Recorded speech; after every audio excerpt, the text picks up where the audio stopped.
Tahu nggak apa tujuannya kita melakukan kutipan atau mengambil referensi di bagian tinjauan kepustakaan dan teori di dalam skripsi? Halo gengs, sebelumnya kita sudah jelaskan mengapa kita melakukan kutipan atau mengambil referensi di bagian latar belakang.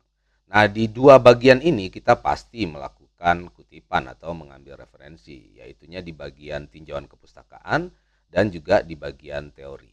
Tapi mengapa hal itu kita lakukan?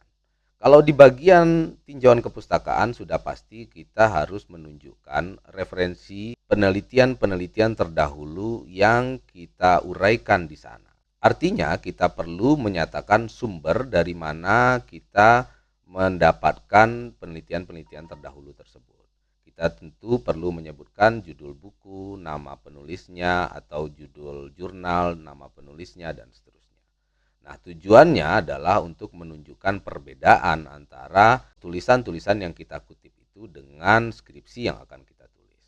Sementara itu di bagian teori kita juga pasti melakukan sitiran atau melakukan kutipan. Tentu saja dalam hal ini untuk menunjukkan bahwa kita mengambil teori ini dari seseorang yang memang telah menguraikan atau menuliskan teori itu di dalam sebuah buku.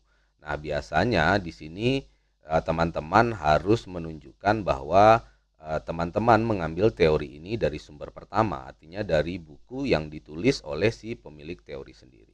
Jika tidak, teman-teman juga bisa mengambil dari tangan kedua, dari orang yang menjelaskan teori itu, meskipun dia bukan pemilik atau bukan pencetus dari teori itu.